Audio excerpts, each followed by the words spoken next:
Hey guys, today I'll be doing a guide on the new tanks added in Pavlov VR in Update 24. I'll be covering some basic information, as well as how to use all three seats available in the tank, and some tips to fight the tanks both as someone in a tank and also as the poor infantry on the ground.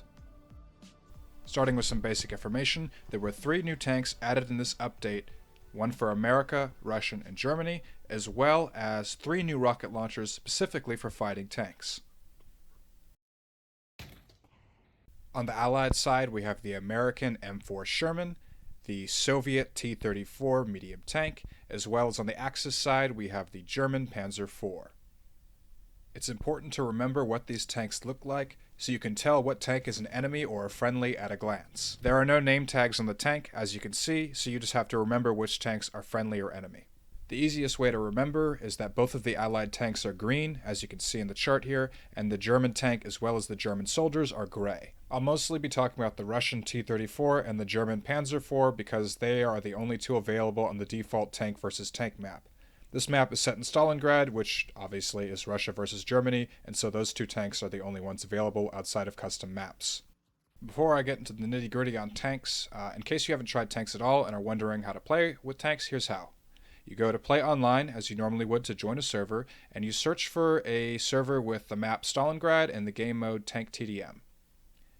There are a ton right now because the update's pretty fresh. I recommend having World War II TDM and custom in your game filters to find these servers. Not only are you looking for a server like that on Stalingrad with Tank TDM, but specifically 20-player servers. There's a lot more people to shoot at, and the games generally flow better because this kind of game mode requires a lot of people. If you want to practice by yourself in tanks, go to Play Online just like before and create a private lobby. I suggest adding a password so no one can join you. You have to select the map Stalingrad, which you can see I'm doing here, as well as the game mode World War II TDM. That will automatically switch itself to Tank TDM because you have the map Stalingrad selected.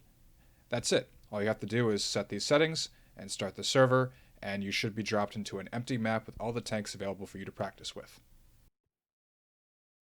Moving on to the seats in the tank, there are 4 hatches pictured here on the sides of the tank, which give you access to all 3 seats. First, there's the gunner seat in the tank, which controls the machine gun next to the driver. Then there's the driver's seat, which pretty obviously drives the tank. And lastly, the commander's seat, which aims the tank turret and shoots and loads it. To get into any seat, hold your hand over the hatch until it highlights blue, and grip with the controller, like you're trying to grip a gun. Dig it out, reach above you, and grip your controller the same way. Boom. Boom. Just like that. With a little bit of practice, you can enter and exit a tank very quickly. You can use this to hide from an enemy, or perhaps make a clutch shot. As you can see here in this diagram, the location of the hatches is virtually identical on both of the tanks. As long as you know the location on one, you pretty much know the location on all of the tanks. Moving on to the tank seats now, I will start with the simplest and easiest to use, the gunner seat. The access hatch to get to the gunner seat is located on the front right of all of the tanks. Your job as the gunner is extremely simple. All you have to do is point the machine gun at the bad guy and shoot until they're dead. Like I said, you shoot the gun. If you hold down the trigger for about 5 seconds, the gun will overheat.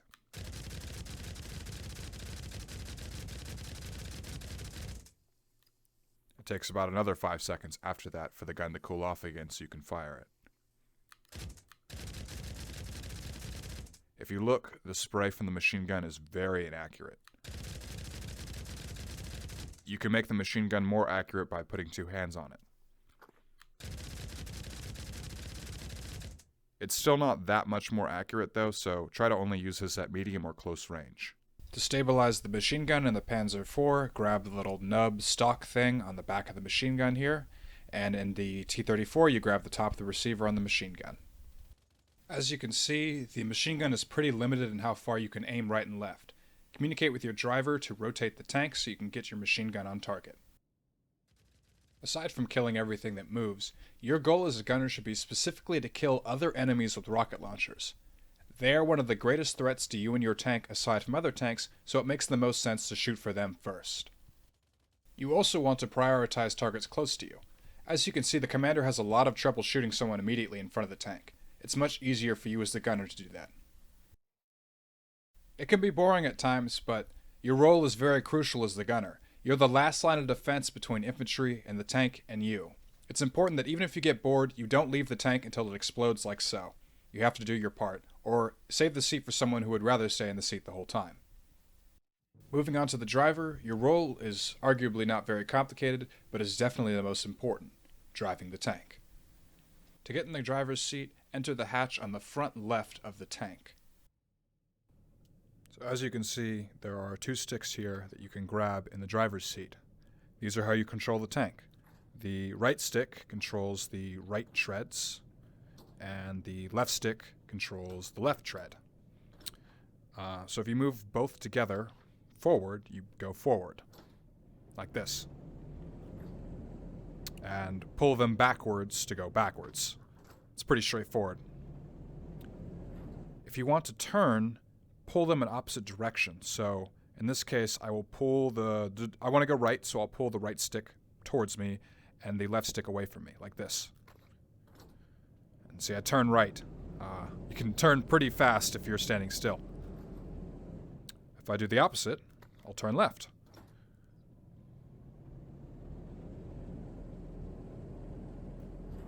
So now if I go forward and slightly pull back in the direction I want to go, now I want to go left, I pull back on the left stick and then push it back forward and I make a slight turn. So you can make little adjustments to your movement that way. Notice the faster I go, the less quickly you turn left. However, if I were to stop moving completely and then try to turn, you turn a lot faster. So you want to try slowing down before you make really sharp turns. Also keep in mind, you can kind of lean forward here to get a better view. I'll show that more later. But yeah, that's driving the tank. As the driver, your goal is not only to drive the commander and gunner to their targets, but also to try to keep the tank safe. Think of the tank as an extension of your player body.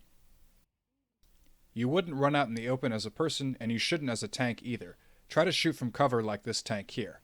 As you can see, it's difficult to hit it because of its position. The best way to hide a tank is to only expose the top of the tank. That way the commander still has a clean shot, but you can barely hit it if you're on the ground. As the driver, it's also important to keep in mind that it's really hard to aim and shoot while the tank is moving. If your commander is engaging your other tank, I recommend you stop moving so that they can easily aim and fire without difficulty. Also make sure you avoid any ditches or big bumps, as usually unpredictable and unfortunate things happen when you run into them. One last thing to consider as the driver is the tank engine is incredibly loud.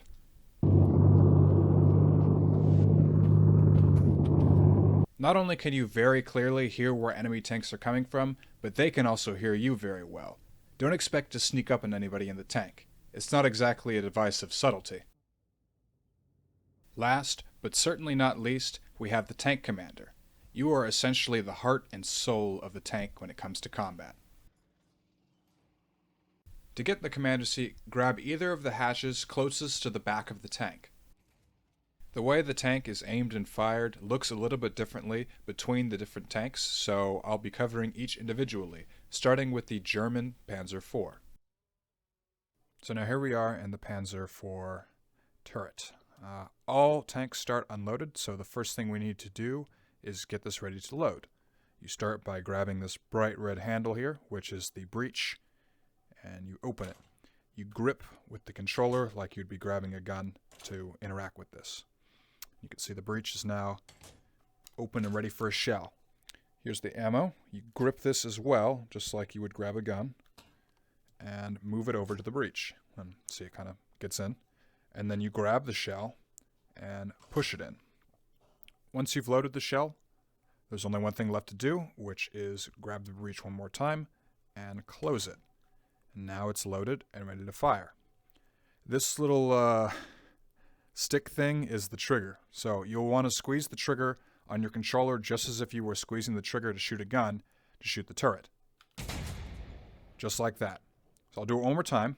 Open up the breech, grab another round, move it over, push it in, close the breech, and then shoot.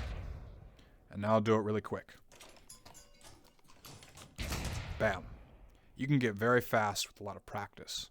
But just in case you forget, it literally tells you right there and right here how to. This tells you how to aim and shoot, and this tells you how to load. So now that you've learned how to load and fire, let's go over moving the turret. You see you have these two wheels here. These control the different aspects of moving the turret. We have the up and down, the elevation. Right, you roll the wheel forward to look down and backwards to look up, and you can see the gun moving here. And then this controls the left and right. Turn the wheel right to go right and left to go left. Very, very straightforward. And just so you know, if you hold forward on the controller, just like you were trying to walk forward in the game, you'll zoom in the scope. I'll go over this a bit more later, but this is very useful for long-range shooting. So that is pretty much all you need to know for the Panzer IV is these simple controls right here. You can move the gun around, aim it at will, and then when you're ready, load in a shell, and fire away, just like that. So here I am in the Russian T-34. All of the controls for the turret are pretty much the same. It just looks a little bit different, and it's definitely more awkward to use. So we'll start off. You open the breech, just like before. It's the handle there. Grab a round, move it into place, grab the round and shove it in, grab the breech and close it, and then this area right here, this thing, that's the trigger. So, boom, just like that. So I'll do it one more time. Open the breech, grab a round and move it in, shove it in, close it, boom. Now to move the turret, you have these two wheels just like before, but it's a little bit different. So instead of this being the left and right, this is the up and down. You turn the wheel to the right for up and left for down, as you can see in the viewfinder. And then you turn this wheel to the, or roll it backwards, I suppose, to turn left, and roll it forwards to turn right.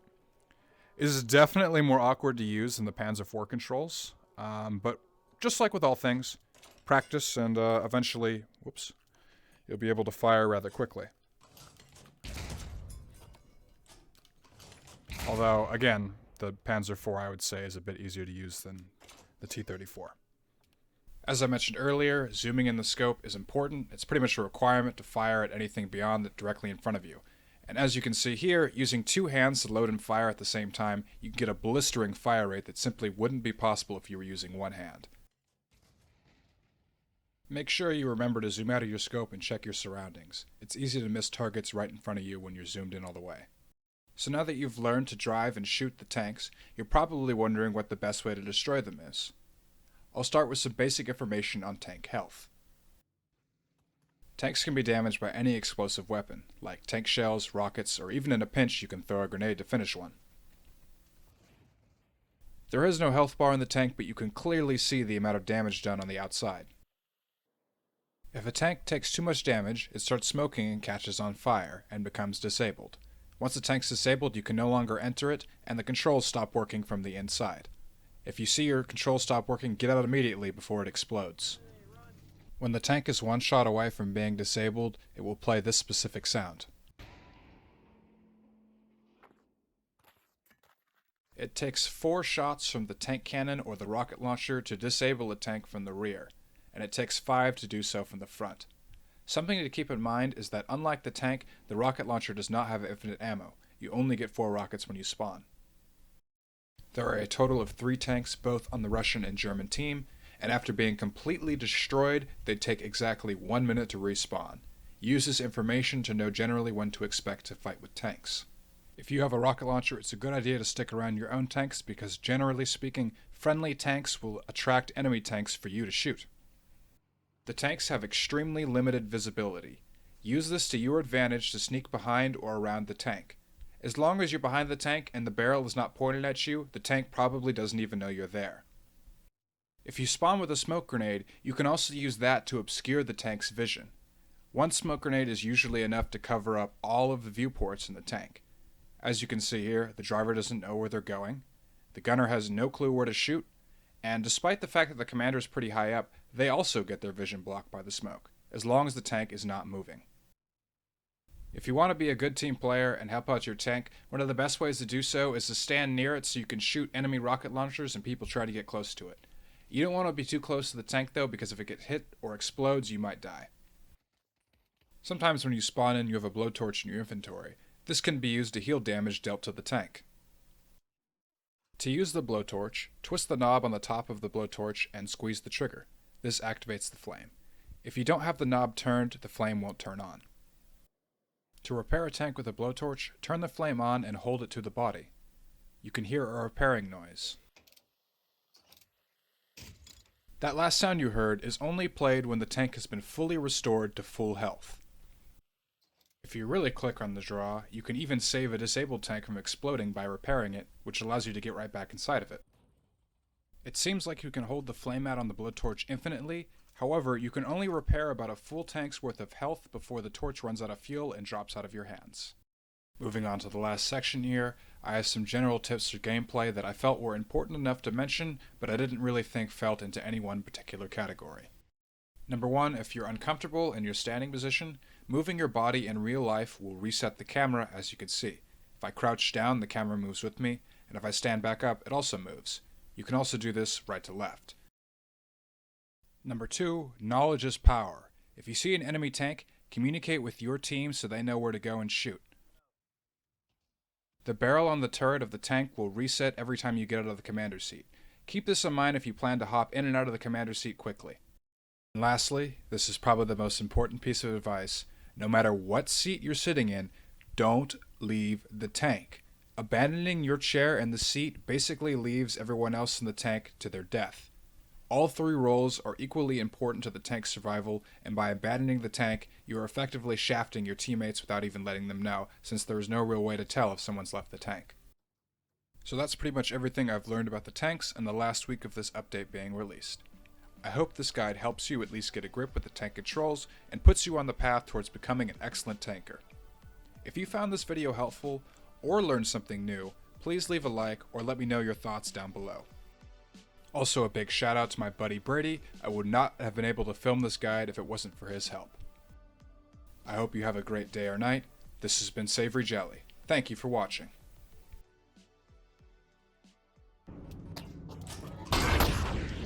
Oh my god.